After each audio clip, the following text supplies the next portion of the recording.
Hello and welcome to Keep the Bastards Honest, the podcast of the Australian Democrats. I'm your host, Alana Mitchell, and on this episode, who are we to judge our ancestors?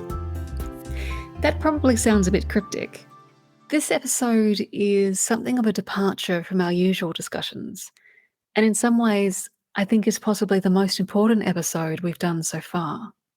In this episode, I have a story for you.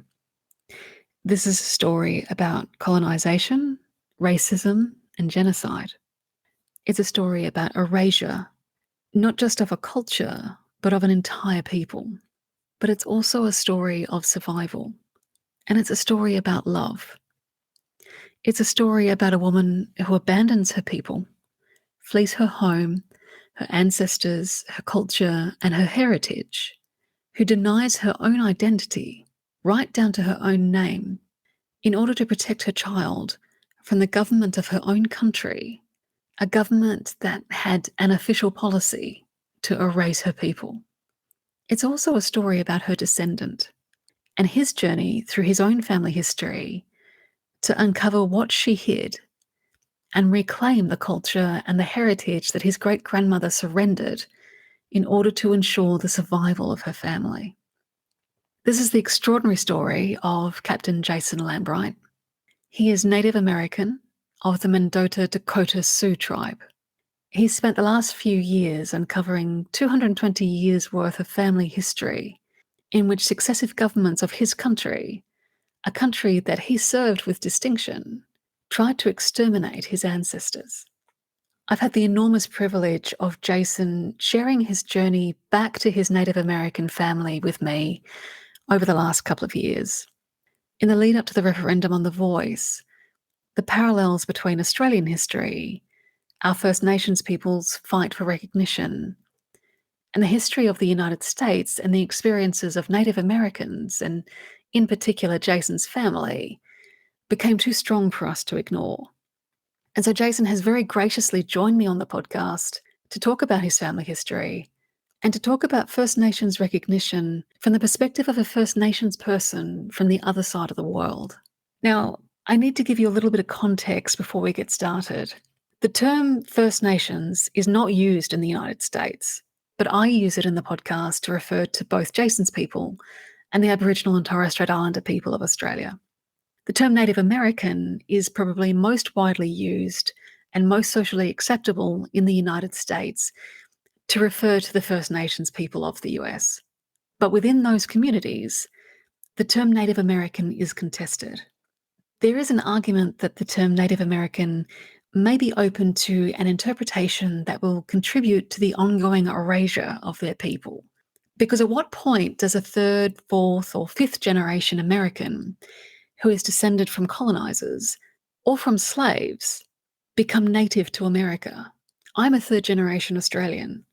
I'm not First Nations, but it could be argued that I am native to this country, considering that I was born here, my parents were born here, and my grandparents are born here. And it's in that context that Native American is contested. In the US, the term American Indian or Indian refers to a very specific Indigenous minority who, if they were Australian, we would refer to as First Nations. And while that term was applied to them centuries ago in a very racist context, a lot of the community, including Jason, have chosen to reclaim it in order to have a very clear and uncontestable term to describe their people. And the reason for this is to safeguard against 400 years of ongoing attempts to erase or eradicate their people. So in this podcast, Jason and I use the terms Native American, Indian, and American Indian interchangeably to describe his people.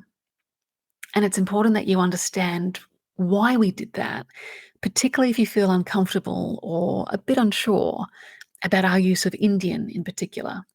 Jason and I pay our respects to the traditional custodians of the lands upon which we recorded this episode and their elders past and present. In Jason's case, it's the Mingo people of Ohio, and before them, the people known only as the Mound Builders. In my case, as I'm on Wadjuk country, it's the Noongar people, Sovereignty never ceded.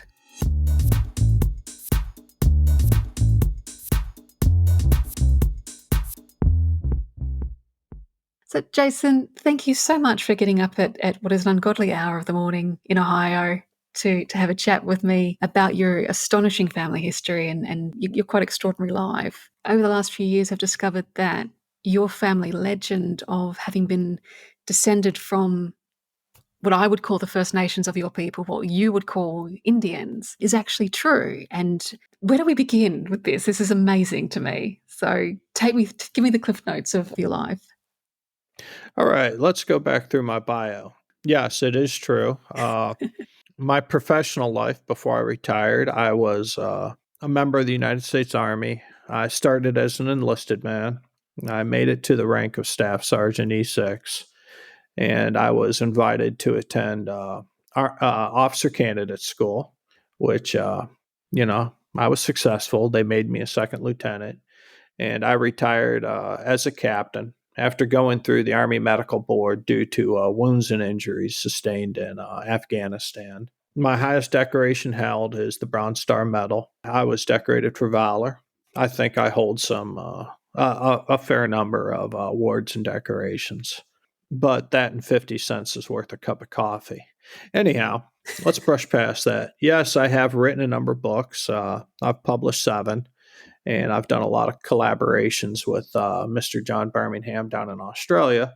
And indirectly, that's how I met you. He's an amazing author. He just published World War 3.1. I'm very excited about it. And in regard to my mini journey and investigating my family's indigenous history, I discovered a number of things. The first of which was that it was all true. Everything I had been told was true. We're putting this together in the context of the voice referendum that's about to be held in Australia. And it probably sounds a bit weird to our listeners for me to be interviewing an American man about First Nations issues in America. But I do feel that what kicked this off was a string of texts that you sent me one night your time and very, very early in the morning my time, which was outlining your thoughts on the voice from the perspective of someone who is recently come to his shall we say, indigeneity and watching that same fight unfold in the US for your own people. And it was, to me, I think, an incredible perspective to bring into the debate that, you had several anecdotes around things that have happened to your ancestors and pieces of American history that have disturbing parallels to Australian history. And so I wanted to get you onto the pod to discuss your story. And I think Australians, we have an easy relationship with our history. In 2023, we're sort of coming to grips with the fact that so much of our history has been whitewashed, quite literally, and that there has been a long forgetting of Australian history. And I think a lot of us are probably actually going to be more familiar with American history, particularly, the American Civil War, the war, the Wild West, and the wars conducted against Native Americans. And I think in some ways we would probably be more sympathetic to your story and your history. And I wanted to sort of allow our listeners to look at our own history kind of through that lens of the gap between what has happened to the Dakota Sioux and the other First Nations of America in a lot of ways is not very different to what happened to the First Nations of Australia. And in that respect, sort of why the vote for a voice to Parliament is so important and why this is a incredible opportunity for us to heal. Because healing, I think, is something that your people are still very much going through yourself. Yes, yes. And the important thing to the voice, and I understand that a lot of people say, some of the counter arguments is, well, it's just symbolic. It doesn't give the First Nations people any real say in law giving per se. But what's important about it is that it provides an official venue for the First Nations people of Australia to give their input to legislation that directly affects them. And one of the points we raised in our discussion the other night is that, yes, while there are people in Australian Parliament and there are people in the United States Congress who are of Indigenous descent, a large part of their job has absolutely nothing to do with their cultural background. They have to represent everybody within their district. And what's nice about The Voice is that it specifically addresses what's going on in terms of the First Nations people and their input to official policy. And that's a little bit of a problem we have in the United States. And that, for example, Deborah Holland, who I can't remember which tribe she was with. I want to say Navajo or something. I could be wrong about that. But she is the Secretary of the Interior, which represents not just Native interests, but also it addresses interests of a lot of the various agencies within the department itself. So while she may be of Indigenous background, she has to cover everything and not just her particular lane, being, an Indigenous woman, if that makes any sense. So I No, it think The Voice does. is a very good thing. I wish we had an equivalent, which we do not, and there is currently no discussion for that. And in the United States, it's pretty much the case that every tribe is on their own because each tribe has a separate treaty which has been negotiated by the United States, or in the case of my tribe, was negated by the United States after malfeasance on the part of the government. Yeah, and that's interesting with treaty because there is a sort of counter argument in Australia right now that because we sort of there's two no camps essentially. There is what I would term the racist no camp, which is The Voice is divisive and isn't going to achieve anything. And why do we want to give First Nations people special privileges that other people in Australia don't get? But then there's also what I would term the progressive no vote, which is The Voice doesn't go far enough and that we need treaty first and not, that there's sort of concern about the sovereignty of First Nations people. And the fact that, in the United States, the tribes have treaty already, and then which was established, in some cases hundreds of years ago. But treaty hasn't solved a lot of the problems that the tribes have, and a lot of the injustice and disadvantage that tribes have, and particularly in the case of your tribe, where your treaty was actually nullified. That I think is very interesting to me because it kind of highlights that treaty may not be the silver bullet that's some aspects of our population are arguing that it could be.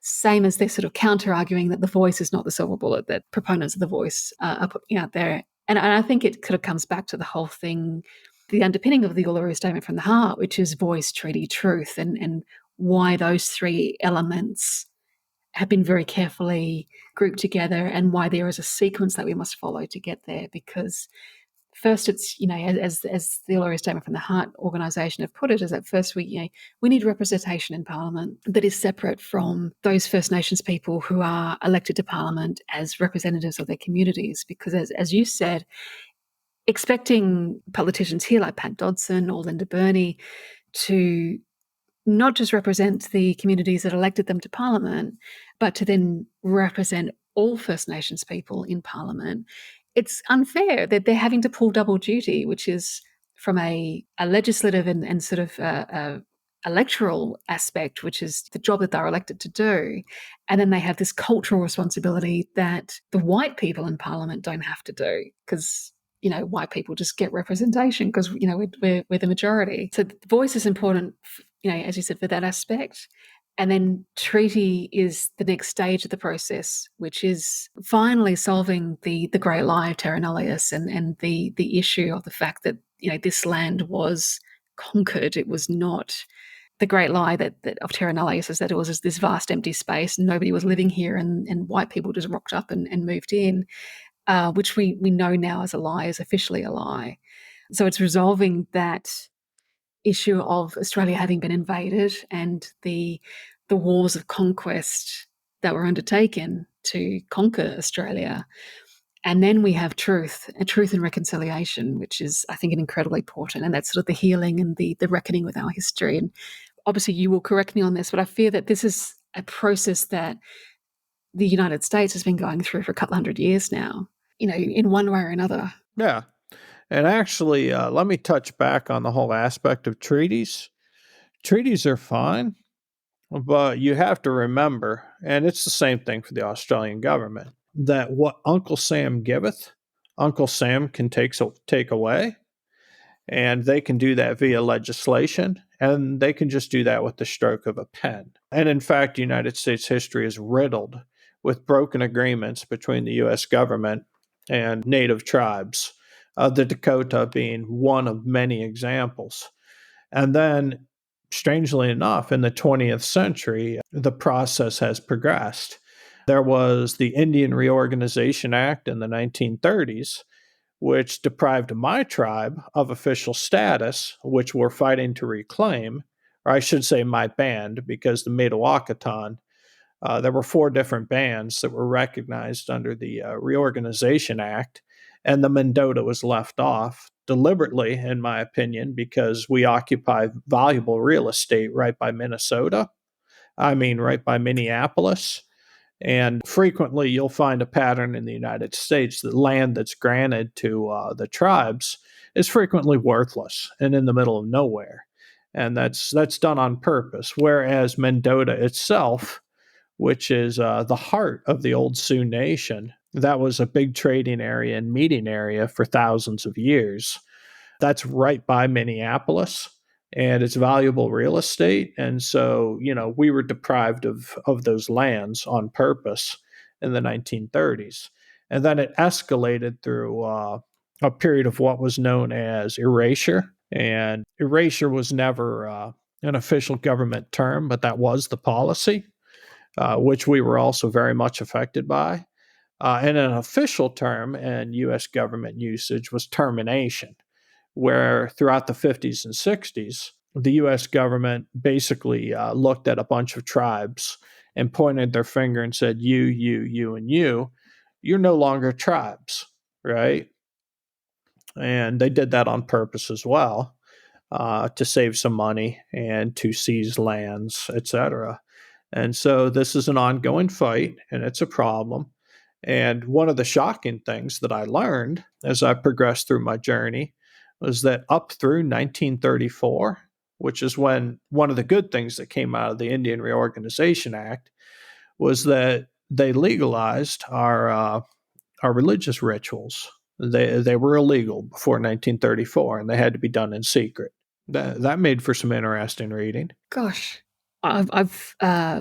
I've been doing some sort of research and some sort of educational podcasts around, what is a referendum, what is the Constitution, that sort of thing. And one of the things that was kind of disturbing when I started looking to our Constitution is the simple fact that when that Constitution was written, there wasn't a pervading assumption that the First Nations people of this country were dying out, and would not necessarily be eradicated, but they would not be around for too much longer. And our Constitution was written on that assumption that they would cease to be a problem after a few decades, which thankfully they've not. Yes. They have survived, but it really puts the framing of our Constitution and the question of, do we change the Constitution, which we're about to be asked on October 14th, really in a whole different light.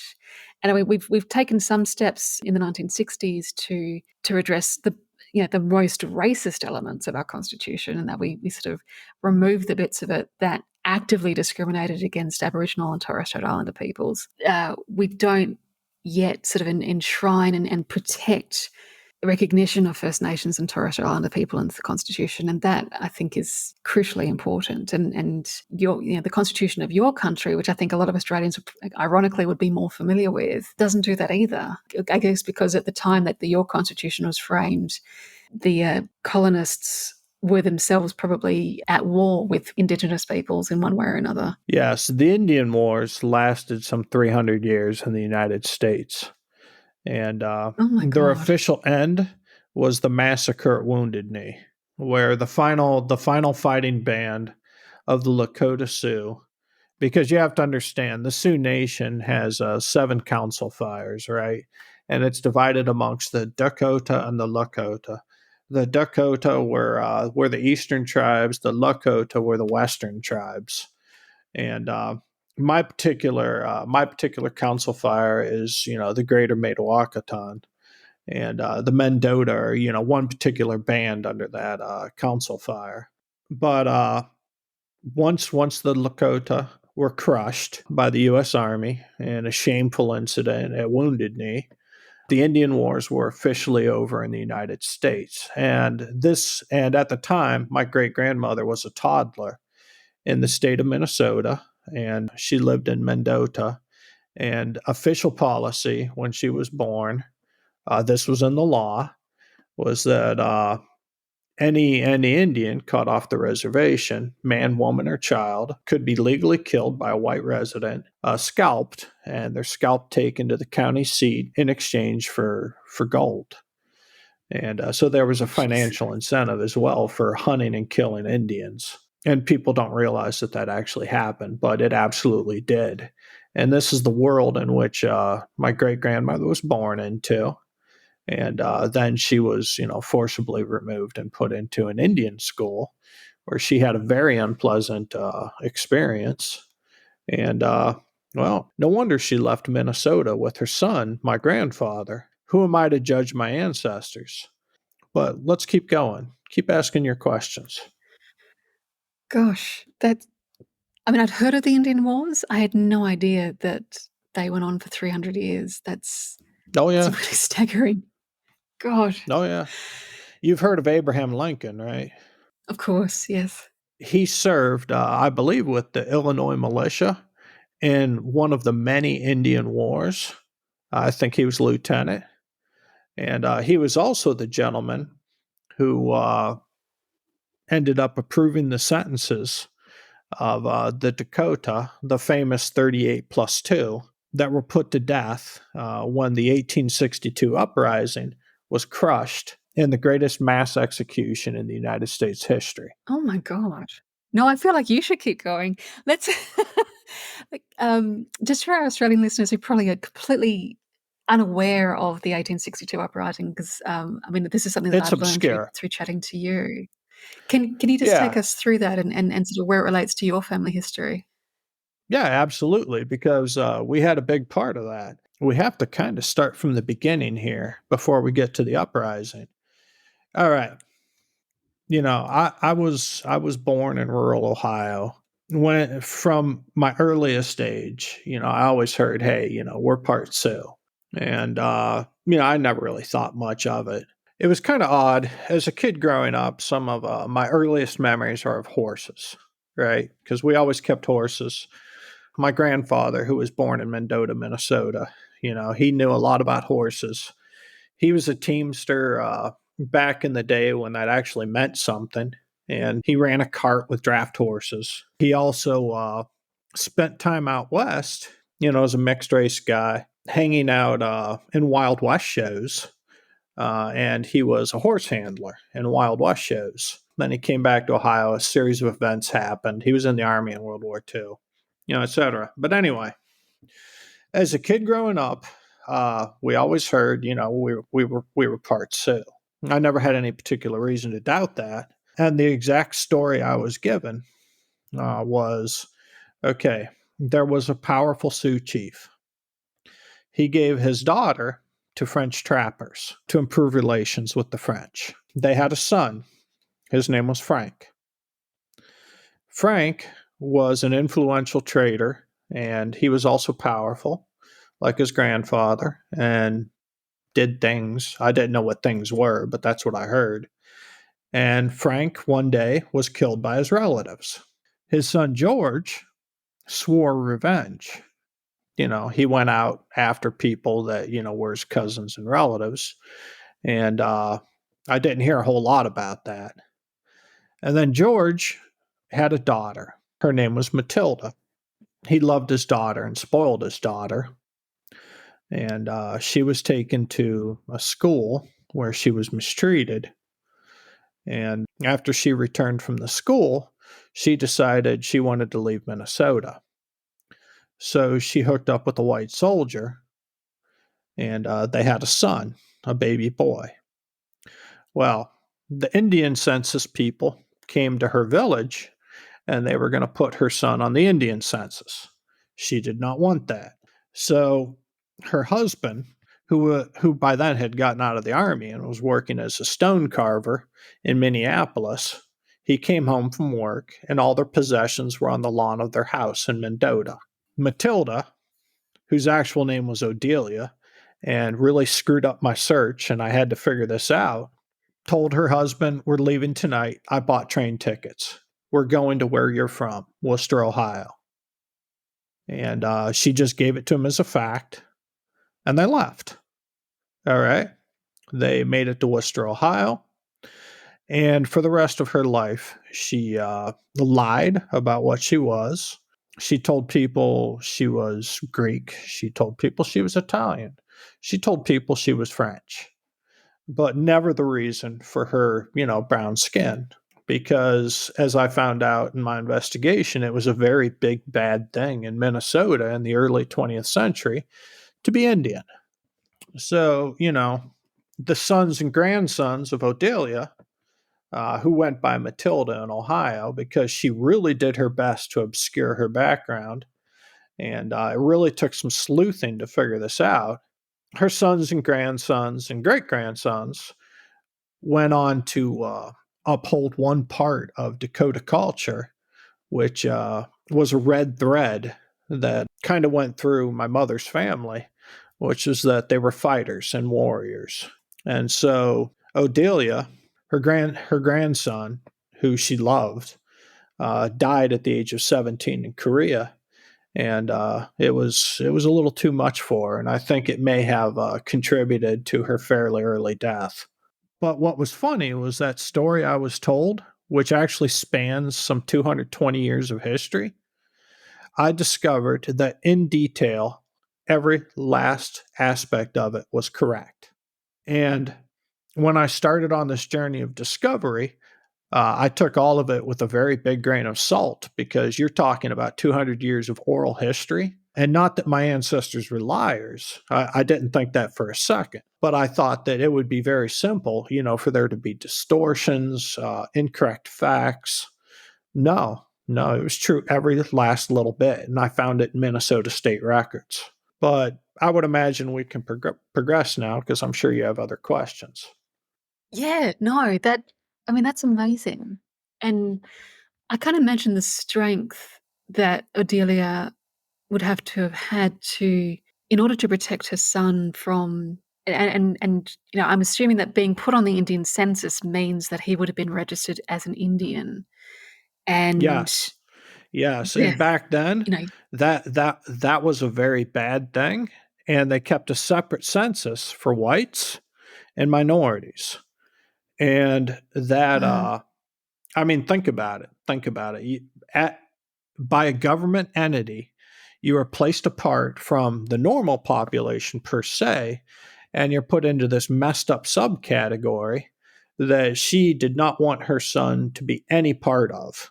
And if you understand what was going on there in those days and what was happening, the whole getting scalped for gold thing, it makes Yeah. all the sense in the world.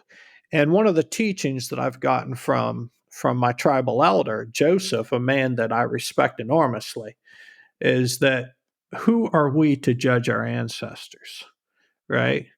Our ancestors are all Yeah. with us.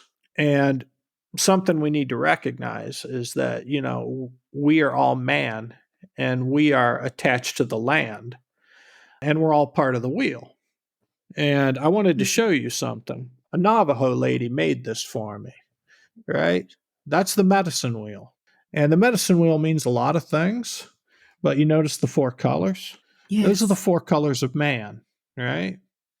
So, American indigenous belief encompasses all of humanity. It's not just red, which is Indians, it's everybody. We are all connected to the land, and we're connected to the land through our ancestors.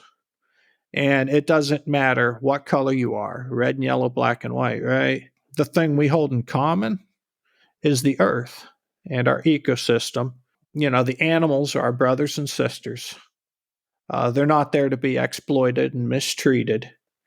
One of the discoveries of this journey has been religious too, because I'll just say it as it is. God died for me in a shitty, dusty village on the other side of the planet, and it has been healing, doing some of the stuff I've done up in Minnesota. But let's keep going. The Indian census thing really sort of brings to mind the fact that, like, up until 1967 in Australia, First Nations people weren't included in the census. They were counted as part of the fauna of Australia, so they were essentially legally viewed as animals rather than Nice. human Nice. beings. That's great, isn't it?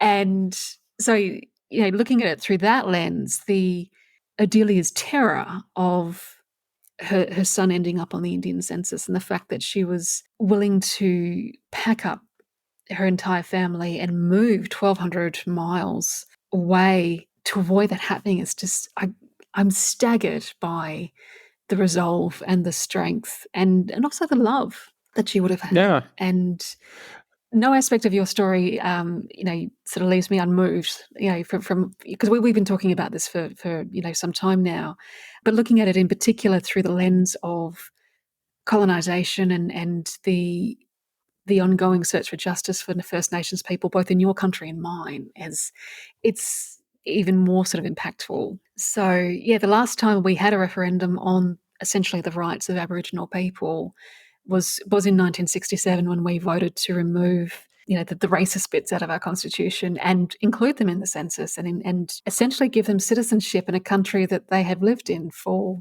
anywhere from 40 to 80,000 years, which seems, that in itself is kind of staggering.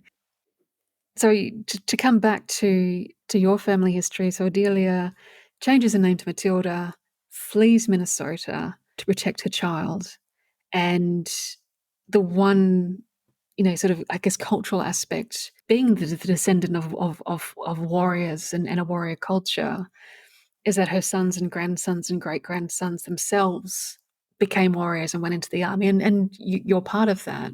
And then, like, the other aspect of I guess of Native American culture is obviously the family connection to horses. And Yeah. how did that sort of manifest? Well, that was kind of interesting. You see, that's the whole thing. I mean, great grandma, she did her best to disguise and to hide things, but some of it ended up bleeding through anyway. The Johnson family, something they never did was they never struck their children. If their children misbehaved or whatever else, they would shun them. They wouldn't speak to them, which was a lot different from a lot of the kids I grew up with and my dad's side of the family. My dad's side of the family, they were just violent. You got out of line, you got what you got. My mom's side, they weren't like that. So that was one cultural thing. And I didn't realize till later on that, yeah, it was a little bit of an indigenous thing. Also, the horses. I mean, that side of the family, they always kept horses. And I remember an incident where I was a little boy, and, there was a horse that was agitated. We had a gelding, and my mom, went up to this agitated horse, and I was frightened. And my mom went to the horse and breathed into its nostrils, and the horse calmed down. And I'm like, Mom, what did you do? She said, I spoke to the horse. I said, what? She said, yeah, that's how you speak to horses. That's how we do it. The whites do it differently. I didn't hear that type of thing much as a kid, but it was just weird things, small things. I was taught as a kid that it was the worst of luck to mess with owls because they carried the spirits of the dead, right? And that kind of like really conflicted with evangelical Christian beliefs that I was raised with. So that was another thing. And it turns out that, yeah, that's a native belief that's thousands of years old. And so, it was small things, little incidents like that kind of set us apart as kids. I remember just judging from the stories I got and everything. One time we had like, hey, tell us about your ancestry day when I was in elementary school, right? And so foolishly, I revealed that, yeah, hey, I think I'm part Sioux. Well, after that, I got a bunch of, I got a little bit of abuse, some childhood stuff, and I didn't really think much of it at the time, but after that, every time, we played a game of cowboys and Indians, who was the Indian, right? And oh, by the way, the Indian's always the bad guy in those games. So I don't know if kids still play that, but they did when I was a kid. my mom told me, how she had been denied scholarships and stuff. And, she caught a bunch of shit about her Indian background. And I didn't even realize that until, pretty recently. And I can tell you a whole story about that. And it's actually kind of rough. My mom was a smart woman. And so she was in the top 10 of her senior graduating class, right? The top 10 of the graduating class, they get called into the school guidance counselor to get offered scholarship opportunities, assistance with their bright futures, a rah rah speech about what great people they are, right? Well, they call in my mom last. And she was actually second ranked in the class. She was the salutatorian, but they cheated her out of that too. They had somebody else give the speech because they didn't want that damn Johnson girl talking to people because my mother's family was desperately poor. They didn't have much money. They didn't have running water, I think, maybe into the 50s. But it's a long story. Anyway, so they called in my mother last. My mom went into the guidance counselor's office, and my mom's like, okay, well, cool. Here I am. I'm one of the top 10. And the guidance counselor looked at her and said, you know what, Sally? There's really nothing I can do for you. Why don't you go to the Indians and see if them people can help you? Now turn around, get out of my office, and leave. And that was that. My mom told me that like 4 or 5 months ago. And I'm like, whoa. I said, what did you do? She said, well, I went and got a job as a stewardess for Eastern Airlines up in Alaska. And that was that. Because my mom was a pretty lady. As a young lady, she's a good looking girl, a dark looking girl. I got her eyes. They're my great grandfather's eyes. Well, my great grandmother, I should say. And, I'm the only one in the family who has these eyes. Everybody else has, blue eyes or green eyes. But, those recessive traits, they just keep popping up like weeds. That's staggering. So even though within the family there was sort of this family legend that you were descended from Sioux, you guys experienced active discrimination, even though Yeah. it was not confirmed. And Yeah. My Uncle Russell, when he fought the Japanese, he really tapped into the Dakota thing. And, according to my Uncle Tim, because I didn't know my Uncle Russell, my grandfather's brother, but according to my uncle who did know him, he really drew upon that heritage, in combat in the war.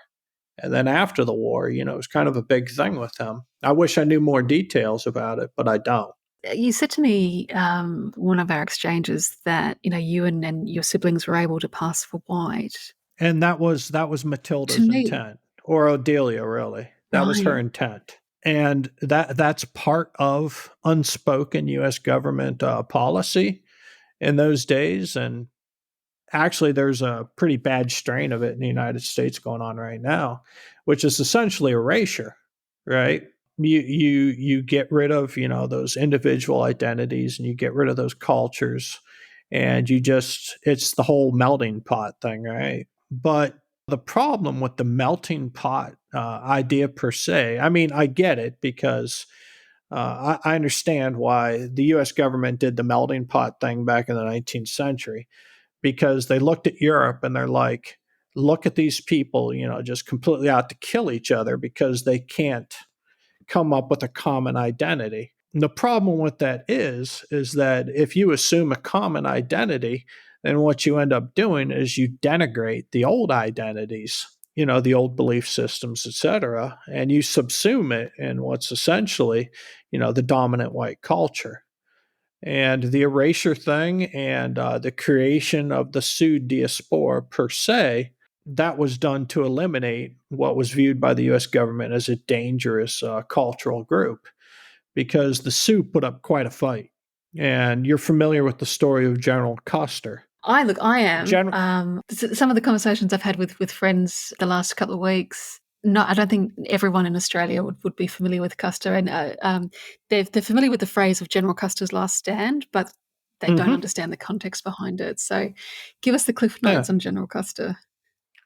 Well, Okay, so here's what happened. Okay, so the problems between the U.S. government and the broader Sioux Nation started with the Sioux Uprising of 1862, right?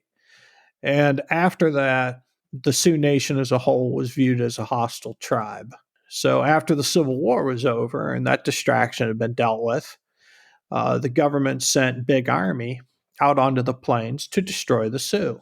Well, General Custer, who was kind of a boy wonder in the Union Army in the Civil War, he decided that he was going to take out a cavalry unit and he was going to go chase, some of these redskins across the plains, and he was going to corner them and kill them. What he didn't know was that the redskins had other ideas, and they were laying in wait for him.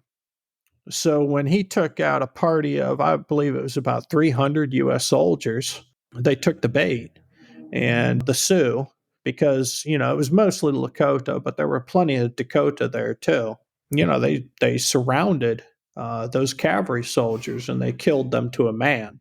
And so, kind of an interesting experience I had towards the beginning of this journey was I went up to an event in Minnesota, which is called the Wachipi or a powwow, right? Basically an annual tribal gathering. Most tribes have them. They're a lot of fun. You can eat delicious food, and you dance, and that's what Wachipi means in Dakota. Is it means to dance. And, you got the drums going, and it's a very powerful, very moving experience, especially to a guy who, this was his introduction to his extended family, essentially, in Minnesota. And it was just powerful going to a place where I know that my ancestors had been for thousands of years. And it was kind of crazy because I got up there and I was talking with the tribal chairperson, this lady by the name of Sharon Leonardson. And she introduced me to somebody, and she's like, "Oh yeah, this is Jason. He's a Labatt." And I'd never thought of myself that way as a Labatt.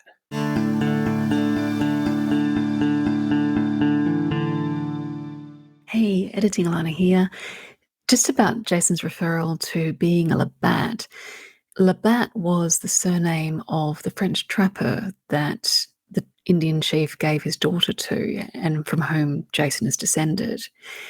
And this sort of represented his First Nations family, introducing him as a descendant of the First Nation side of the family, as opposed to being a Lambright or a Johnson, which was the white side of the family. This will become clear later in the podcast, but just thought I'd jump in and explain that one to you.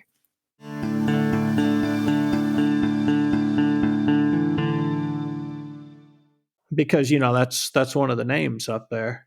But yeah, I am a Labatt. They do a thing. It's called the grand opening, right?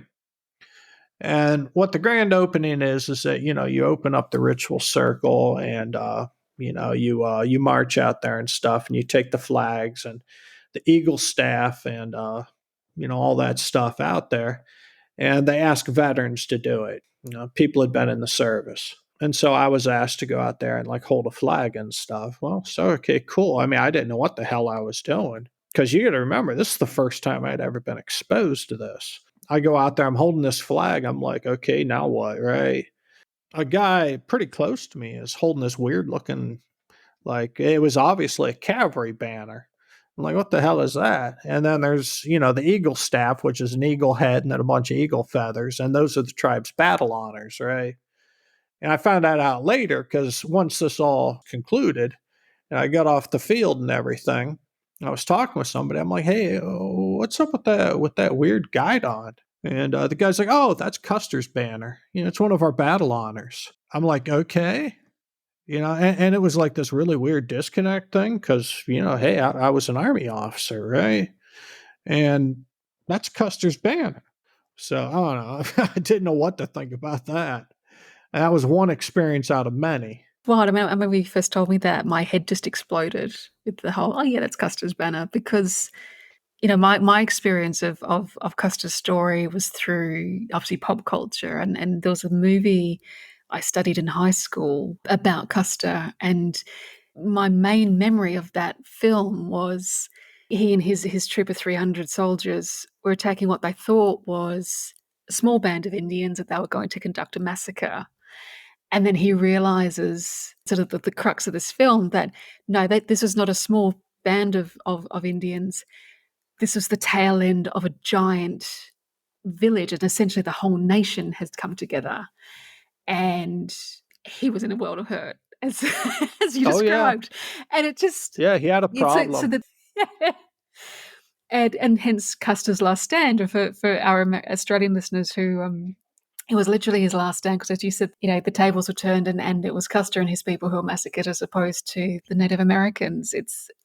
And it just, as a history buff and student of history, it's this, like, sort of that real world connection between history and 200 years later of, your people still have the banner because, as you said, it's one of their battle honors. They Ha ha, fought and this is defeated a ours. valley. Yeah, and again, it's as we've talked about before, like, it's the whitewashing of history, and the fact that so much of the history that you and I have been taught has been through the lens of the colonizers and the lens of US and Australian governments. And so to see the history through the eyes of the people who were subjugated and to see their victories, it's really quite extraordinary and quite special. Yeah, I completely agree. The past 3, 4 years has been just very interesting for me. And I mean, what can I say? Growing up with that story and then having it confirmed in spades was a little bit life altering, actually.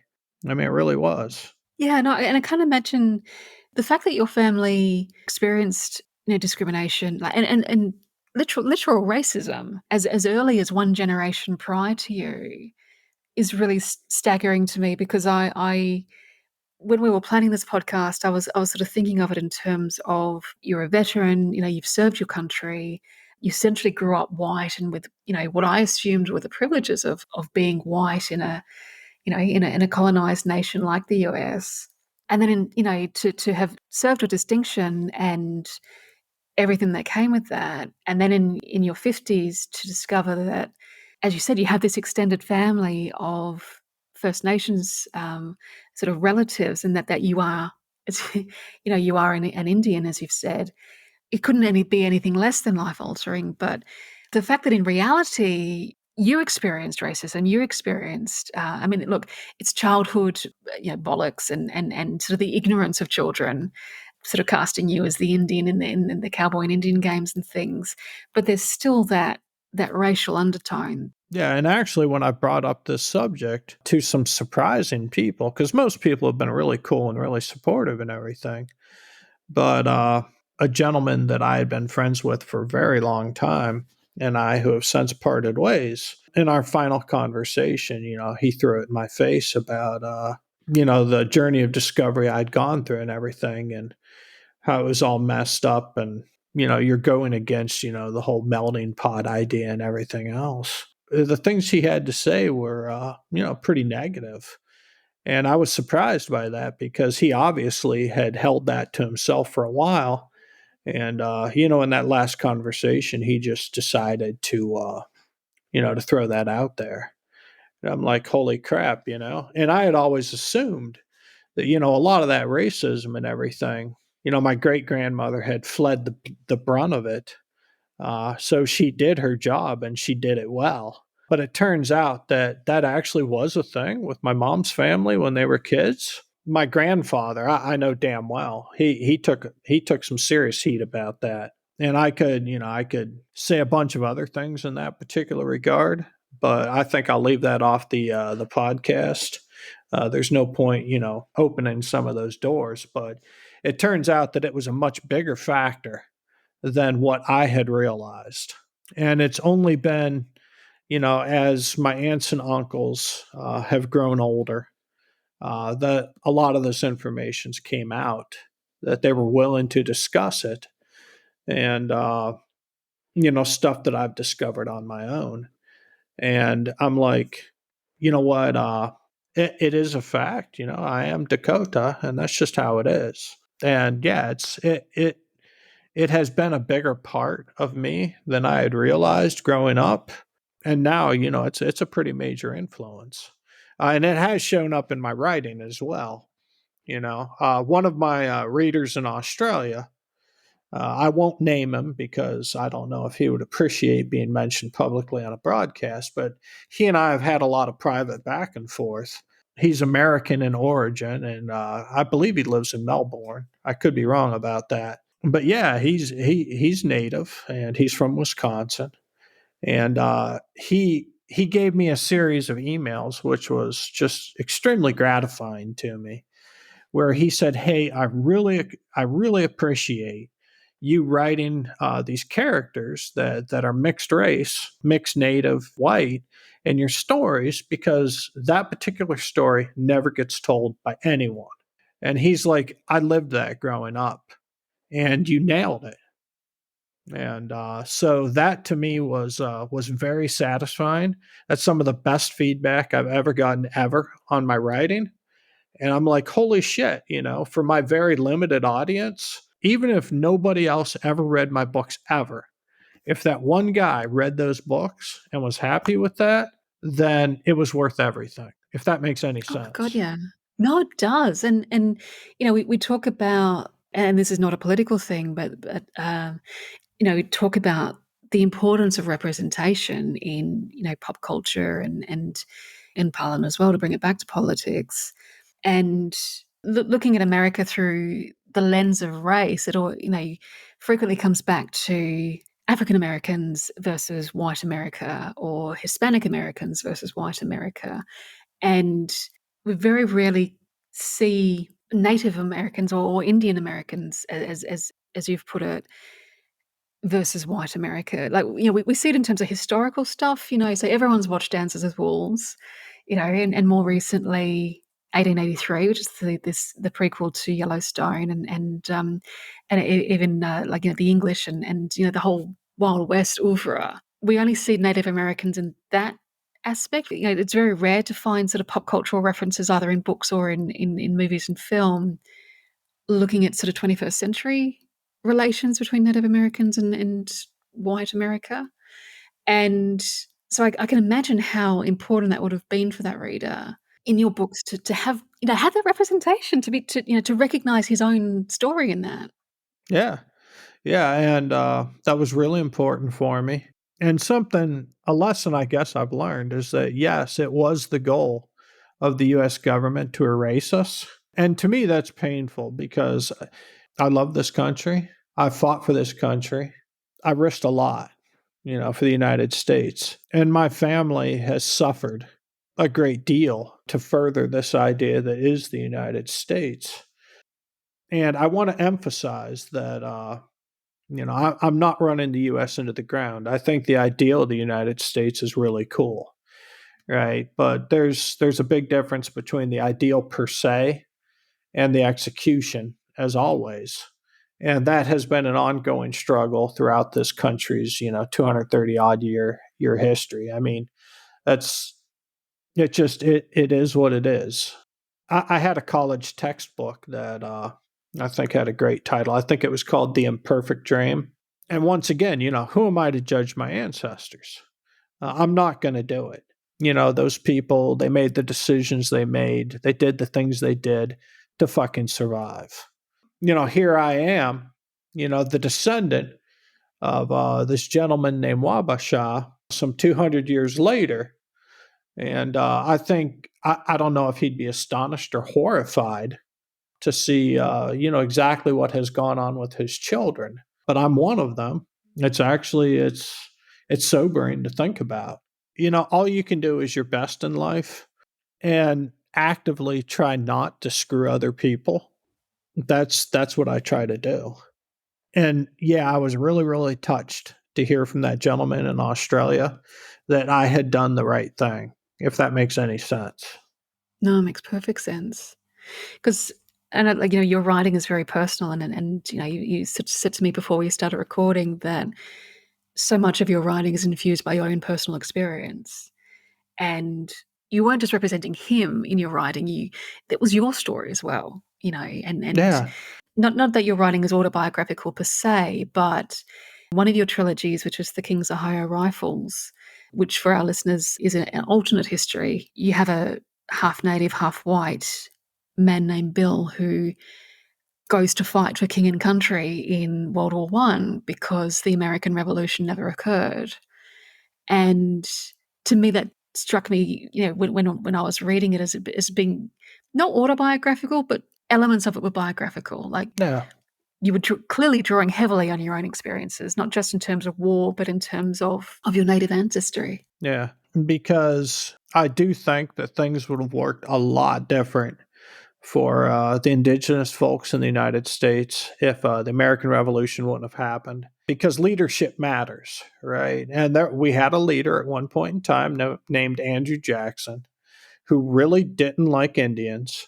He passed a law, or at least, he started the process in motion of a law called the Indian Resettlement Act in the 1830s, which led to the famous Trail of Tears, being the most famous incident. It had a long-term demographic impact because the law essentially banned Indians from living east of the Mississippi. And so all those tribes were forcibly removed and sent west, usually using the most brutal possible methods. And a lot of people died on the way. And what that did was it had a long term demographic impact, and I want to talk about that. But it also had a short term historical impact because what happened was when all those tribes were sent west, they had to live somewhere. And oh, guess what? Those lands were not empty. So what that did was that started causing a series of it caused tribal warfare from, all the way in, say, Wisconsin and Minnesota, all the way to the Pacific, with these tribes fighting each other. Some of those people were my direct ancestors because I'm actually an amalgamation of 3 different tribes. My affiliation is with the Mendota Dakota, but I also have Anishinaabe in me and Fox. And the Anishinaabe and the Dakota fought tooth and nail for a long time. They were old enemies with each other. So it's kind of interesting that stuff is there. But that Indian Resettlement Act of 1834, I believe it was, directly led to the Sioux uprising of 1862 in Minnesota, which was entirely caused by the United States government. It was unnecessary. It was unjustified. It was disgusting. Now, I guess the time has come to talk about the Sioux uprising of 1862, right? Okay, take me through it. Let's go back through that thumbnail sketch of my family history, right? A powerful chief, his name was Wabasha, by the way, gave away his daughter, whose white name was Angelique, who hooked up with a French trapper, whose name was Michiel Labate. He was a Frenchman, came down out of Canada. They had a son. His name was Francois. I was told his name was Frank. Francois was indeed an influential trader. Very, he was Dakota man. That was his affiliation. He married a Fox woman, which was another tribe up there. And, back in those days, married was kind of a loose term. They were like loosely Catholic. I doubt they were formally married. Maybe they were. I don't know. I don't really care either. They had a bunch of kids together, one of whose name was George, and that was my grandfather's grandfather. Back in the 1850s, the U.S. government signed a treaty with the Dakota, promising them the use of a certain amount of land and pensions so that they could buy food, right? I mean, it wasn't a big ask because in exchange, what the government got out of the deal was the right for white settlers to settle and to cultivate land south of the Mississippi River. And so the Dakota and the government, they reached an agreement. Yeah, hey, we won't mess with these settlers if you just give us these pensions and, a little bit of land. And they needed the pensions because the land was how they fed themselves historically. Well, they didn't have that anymore. So they were pretty much centered on this town called Mendota and the surrounding area. They'd fish some in the Mississippi, this, that, and the other, but slowly but surely their freedom of movement was taken away and there were some tensions and stuff. Francois, who, was in this trading post and everything, he was hearing some bad stuff going on. And he told the government, he's like, hey, look, there's going to be trouble, if you guys keep going down this path. Well, this gentleman, an Indian agent, that was his official title, by the name of Galbraith, he shows up and he's got different ideas about how to run things. And so, the money came in for the pensions for, the Dakota in the area. He refused to pay them. I'm not sure why. He just didn't want to do it. And so the Dakota, who by this point in time were completely dependent upon this means of government supply to buy anything, they needed money, which is something in the past they did not need. But now, they had been squished into, a white man-sized hole, and they needed to actually buy things, and the government was not giving them their promised pensions. And so, these people, their family started to starve. And nobody was going to feed them because, they were Indians. Who cares, right? Well, so Francois Labatt and a couple other guys, they go to this Galbraith character and they say, hey, yeah, there's going to be serious problems if you don't pay out these pensions. What are you doing? And his response, which immediately went to the ears of the Dakota in the area, and you can look this up on Wikipedia. I'm pretty sure it's a direct quote. And it's in other historical documents elsewhere. He told these people, let them eat grass and dung. Okay. Well, sure enough, when word got out about that, they held a war council and stuff. And unfortunately, my grandfather's great grandfather was caught in the crossfire, and he was one of the first people killed by his own relatives. They went in there to just kill everybody, and they did that. And it started this nasty conflict called the 1862 Sioux Uprising. It was terrible. It went on. I mean, it actually didn't go on that long. It lasted about 3 months before, the Dakota were utterly crushed by the U.S. Army and the Minnesota State Militia, which was part of the U.S. Army. It's just back then, it worked a little bit different than it does now. But the overarching organization was the U.S. Army, and the militia, the Minnesota State Militia, took care of most of it. At the very end of the process, they hung, these 38 people all at once on one big gallows. You can find pictures of it on the internet. A couple of them were mistakenly hung because they held a roll call underneath the POWs of the conflict. They said, yeah, hey, these 38 people need to step forward. And they didn't bother to tell anybody what was going on. And it's the first time actually that during the Indian Wars that POWs were tried under criminal law. So it was actually illegal, the whole damn thing. Yeah, so they hung these guys, and then the chief who had led the rebellion, reluctantly, by the way, a guy by the name of Little Crow, the U.S. Army illegally crossed the border into Canada to seize him. And they did. And they brought him back and they hung him too. So that's why these days, when people in the tribe commemorate the 38 plus 2, they're talking about, Little Crow and I believe his son, who was shot while picking berries. It was a mess. But that wasn't the end of it. Because after the war was over, they rounded up everybody.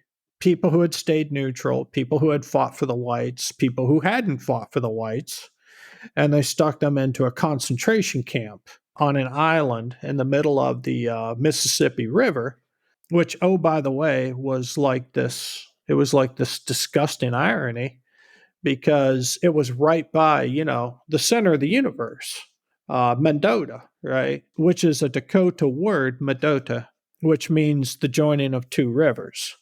Yeah, and they starved them to death. And so, a lot of people died there. And only a couple of families were given a special dispensation to remain in Minnesota after the war. My grandfather's grandfather was one of them. And so he stayed in Mendota, and everybody else got chased out west. And eventually they died at Wounded Knee. So while, yeah, it was great that Custer had his ass kicked and everything, I guess Uncle Sam got the last laugh, right? Yeah.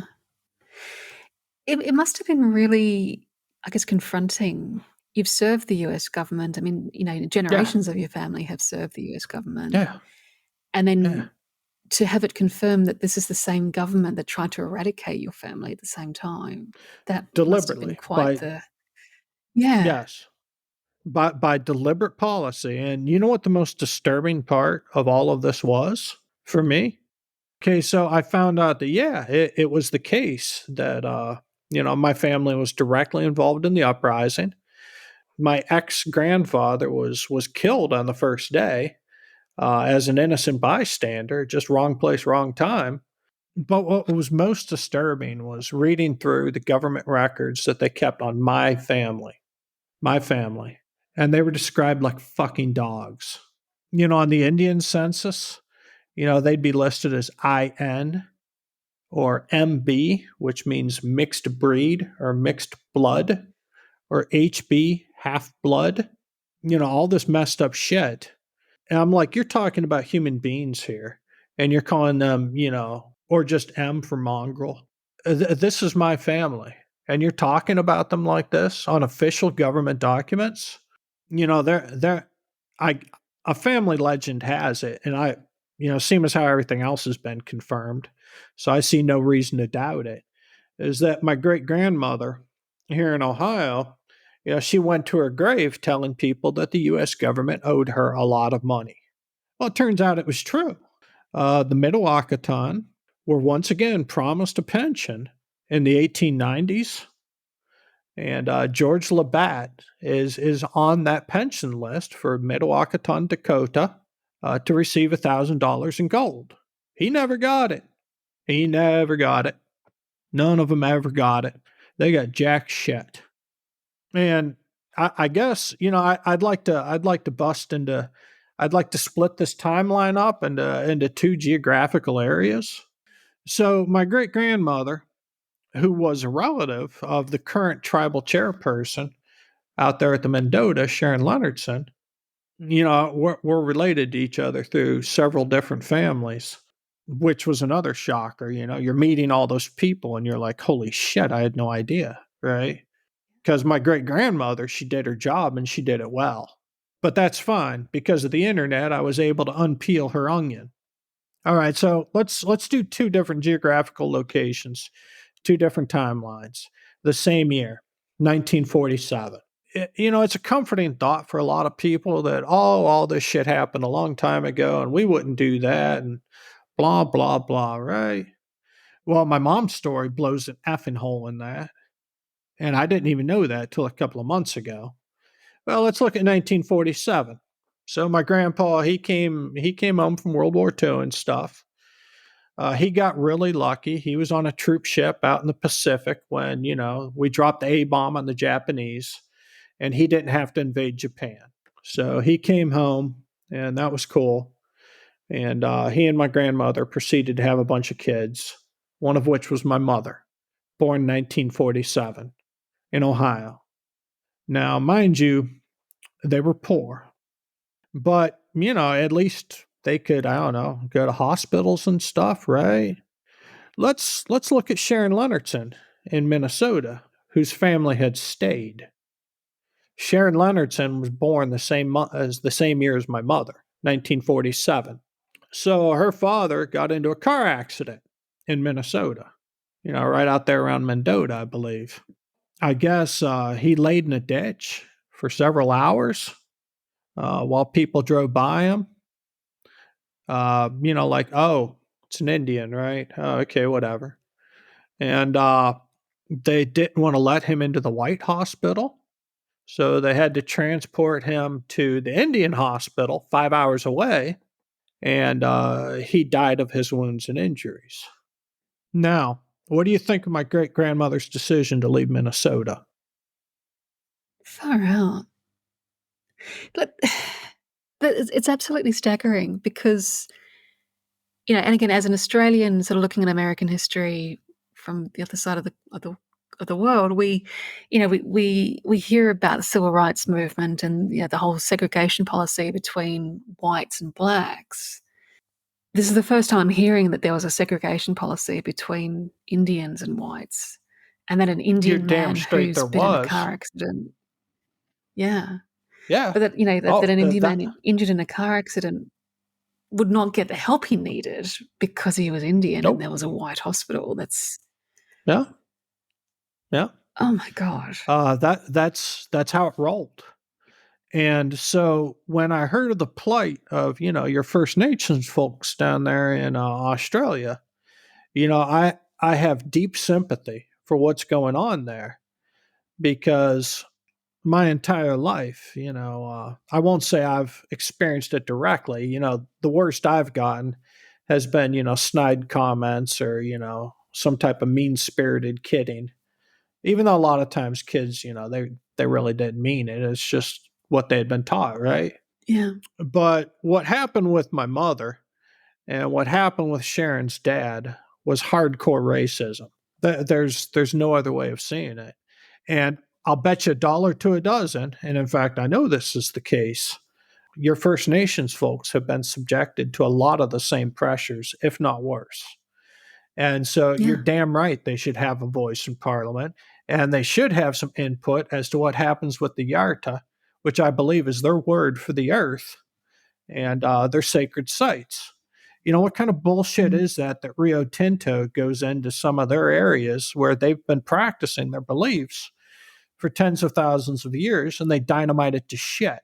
Why? Because they can. It's the exact same crap we've been dealing with over here. It's like the Standing Rock Sioux. I'm sure you heard of them, and the Keystone Mm. Pipeline up in the Dakotas. And a lot of the people from our tribe have gone over there too and participated in those protests. It's the rape of the land. It's disgusting. It is a violation. And sooner or later, the bill's going to come is going to come due for what we've done. Yeah. And that's part of the wheel too, right? These things, they all go in circles, and we are bonded to the land. We and the land are the same. If we don't respect that, we're going to have some problems. Yeah. Because, And the whole another part erasure of the beliefs thing. too, Oh, yeah. yeah, is that we're all brothers. That's another thing that really attracts me to what I've learned from Joseph. One of our elders and our spiritual advisor is the lack of hate. It's an understanding thing. You got to step back and you got to look. You have to express gratitude. Even when things aren't going your way, you have to be grateful. There's a meme. It's a statue of Medusa, and she's holding, I think it's Perseus's severed head in one hand and a sword in the other. And the meme says, men should be grateful that women just want equality and not vengeance. And the fact that, as yet, Joseph talks about gratitude and talks about, like, the very small ask of your people to the US government, which is literally for the US government to uphold the promises it made you and uphold the treaties and the commitments that it made you, and Yeah, not ask for vengeance for the massacres and the genocide and the systemic racism that led to the massacres and the genocides and the erasure and dispossession. And I find like the Uluru Statement from the Heart, same thing. It is such a small ask. The voice is such a small ask in the greater scheme of things. I mean, Australia was conducting genocide and massacres of First Nations people well into the 20th century, same as in the US with your people. And that erasure, not just of our history, but the erasure of our culture. I mean, the reason why Rio Tinto can go and dynamite 40,000-year-old rock shelters has been the systemic erasure of First Nations culture in this country and the fact that we do not value it. I guarantee you that the yeah, people, a lot of Australians would listen to your story and value the heritage and history and perspective of Indian Americans far more greatly than we would, First Nations people in Australia, because of that discounting and dismissal of that culture. And that it's really confronting to hear, because there's so many parallels between what your family has suffered and by extension, the other tribes in America, and then the what my government has perpetuated on First Nations people.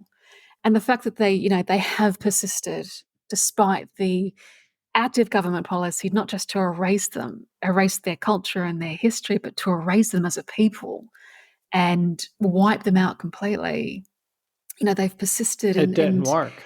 no, the survival of Indigenous peoples around the world has been truly extraordinary, against the odds at the end of the day. Oh, yeah. So the fact that the ask is so small and the opportunity for us to come together as, because Australia, we're incredibly proud of our standing as a multicultural society, as we are a nation of immigrants, just as the United States is.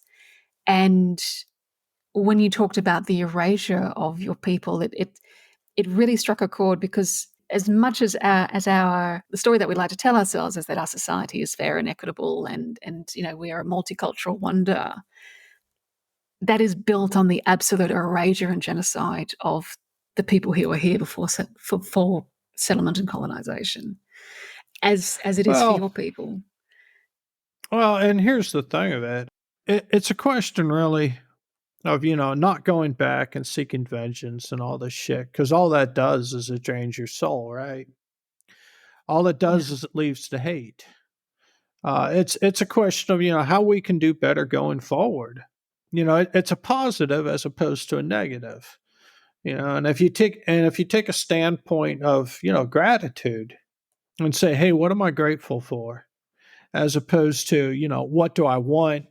How can I get over on somebody who's done me dirty? All of that garbage, that a lot of people tell themselves and basically set themselves up to be pretty darned unhappy. We got to ask, what can we do? And I think for you guys, the voice is a great step. And I would say to the people who want to vote no out of principled reasons, in regard to, it doesn't go far enough or whatever else, I would say to those people, how about, instead of voting against it because it doesn't go far enough, how about look at it as a good first step, a building spot, right? If you vote no out of, some type of high principles, you're essentially helping out the knuckle dragging racists. Now, I know that that's not those folks' intent, but that will be the practical application of a no vote. And I think that's a shame. Once again, we're all brothers in this. This is our land. It really is at this point, the least you can do for, your Indigenous folks. It's a beautiful sentiment. And I think if Australians who understood the fights that the Sioux and other First Nations people in America are undertaking, obviously we'd support you. We'd be 100% behind you. And I think it's a really important message that we have our own Indigenous people that we could support. Right here in our backyard. Yeah. It's been interesting exploring, this small but important part of, my genetic makeup. And it's actually, on my mother's side of the family, it's really held outsized importance over the years because her family was judged by the old drop of blood principle, right? I think it's disgusting that has made it through to the modern day. And I guarantee you there are still, a significant subset of people that would have a serious problem with my family because of our racial background. And I just can't believe that in 2023, but it's the case, man.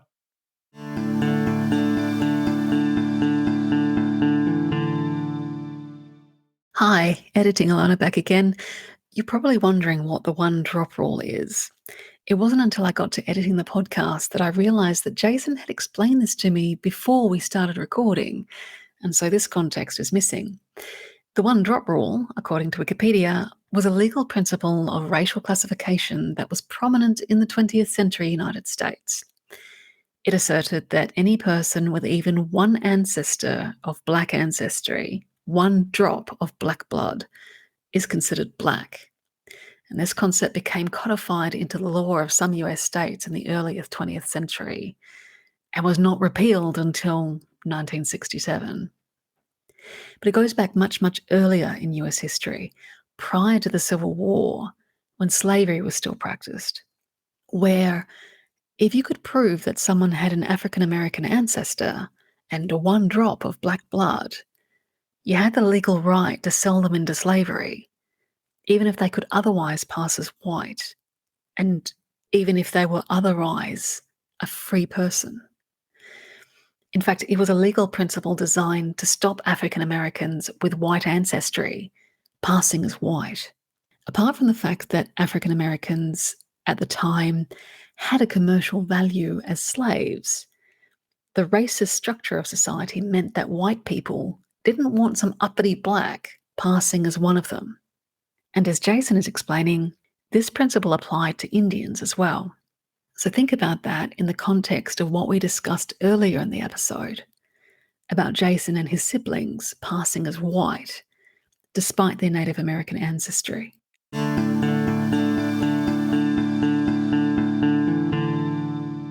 Yeah, it's wild because, again, as an outsider, it's incredibly exotic to be descended from First Nations people. And again, it's the whole dances with wolves thing. That's Yeah.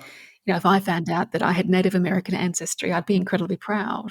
And so the Well, idea that in the United States that there are people who would have a massive problem with it is just kind of mind blowing. well, like my mother told me, it wasn't cool to be an Indian until the 70s, right? That's when, it became cool as opposed to you dirty redskin, essentially. So, I don't know. I just think it's a shame that some people have that mentality. I think it's terrible. I guess I'll never understand it. How you can judge somebody because of, whatever DNA you happen to hold. But unfortunately, it is a thing. It's part of our modern world. And a lot of times people try to dress it up with some type of bullshit. But let's just face it, there's a lot of people who are perfectly willing to, judge you for your background. If I was in Australia, I mean, how I'd vote on this. I think it's really important. And a lot of people will point towards, some of the dysfunction that you see a lot of times with First Nations peoples, because it is true. I mean, alcoholism, diabetes, speaking, on this side of the pond, a lot of times bad educational outcomes. There's a whole list of things. But the problem with that is, and we have a subset of people over here that are always crying about, how the schools are trying to indoctrinate our children with critical race theory. Well, all critical race theory is recognizing that there is systemic racism built into the institutions and laws of the country.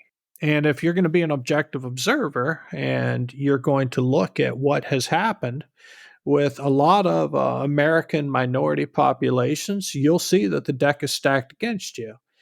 And in that particular regard, let's talk a little bit about the reservation system here in the United States. The reservations were always the worst possible land that nobody wanted and nobody cared about. A lot of times they were put a long way away from any type of population centers.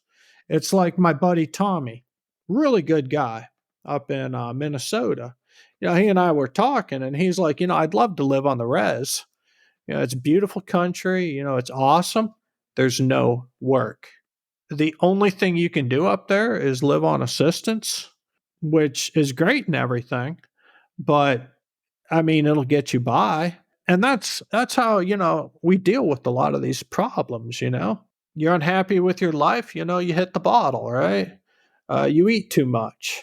And that leads to some bad outcomes because when you feel bad about your situation, a lot of times it's a self-fulfilling prophecy. But what's also a self-fulfilling prophecy is that a lot of these smarmy guys like, this Dutton gentleman, or, I could name some names here in the United States, they'll point at the minority group that they want to target that particular week.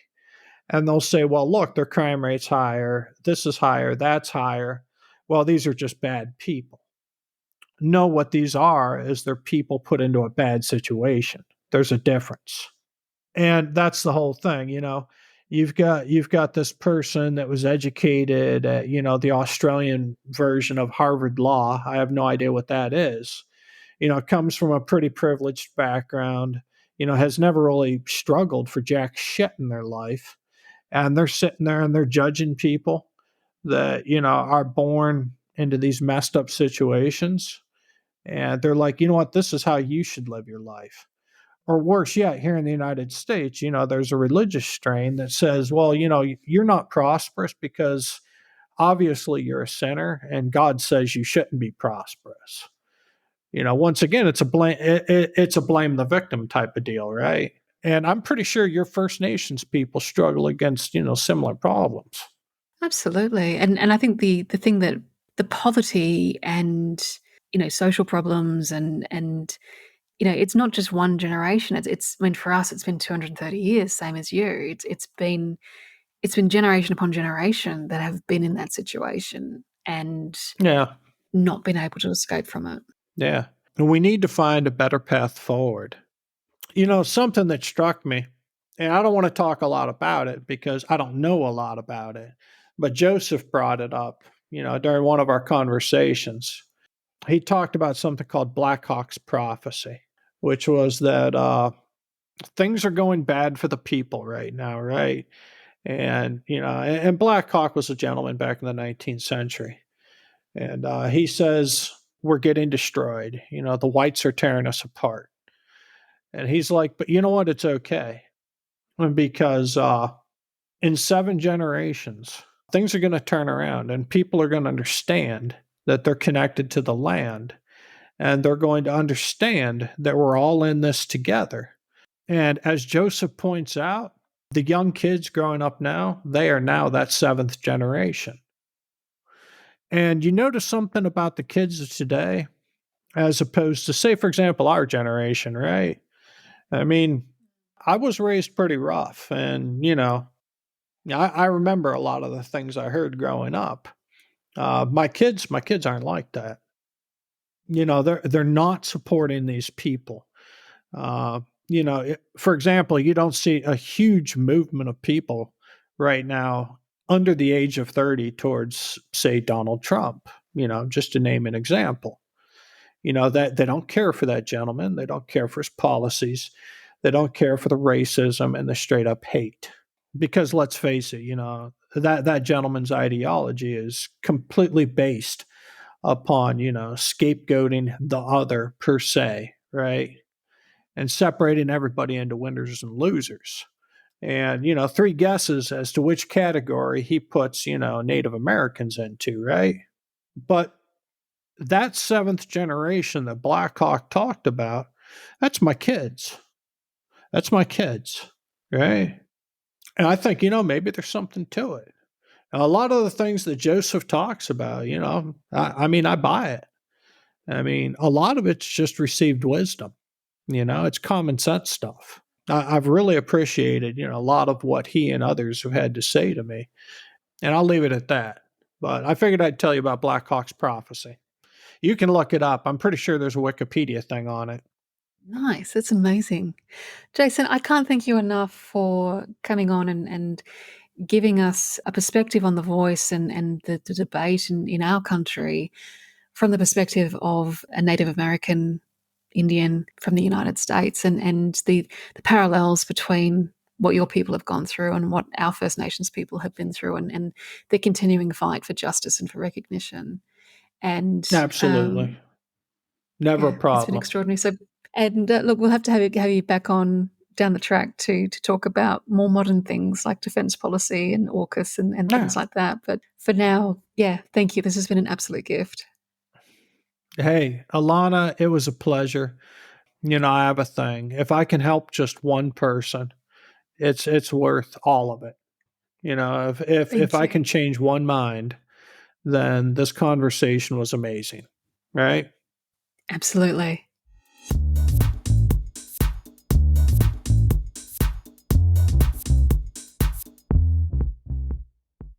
The story of Jason's family is deeply moving and not a little bit confronting. And I really wish I'd captured this quote in the recording, but in our conversation as we wrapped up, Jason mentioned that African American slaves had a commercial value.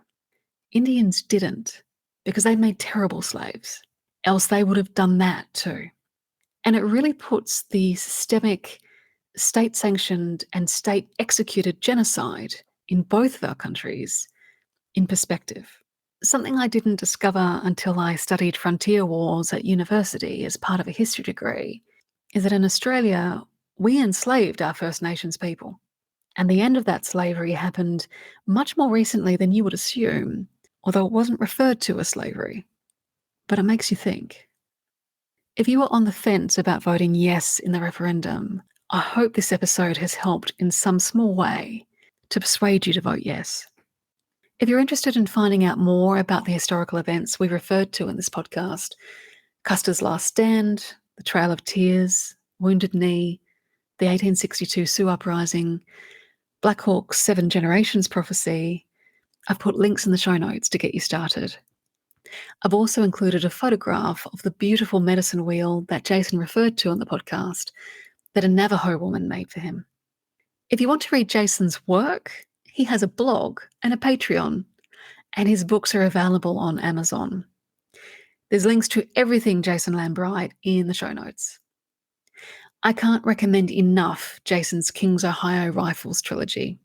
Nobody writes about the very intimate experience of fighting a war or about trauma like Jason. The Ohio Rifles trilogy is quite extraordinary. It's like nothing I've read before, and I really hope that you pick it up. As well as his own books, Jason collaborates with international super author and Australian national treasure John Birmingham, who has released the next book in his acclaimed Axis of Time series, World War 3.1. The reason why I'm giving John's book a gratuitous plug is that Jason contributed to this book directly, and he's working with John on the sequels. So add it to your reading list.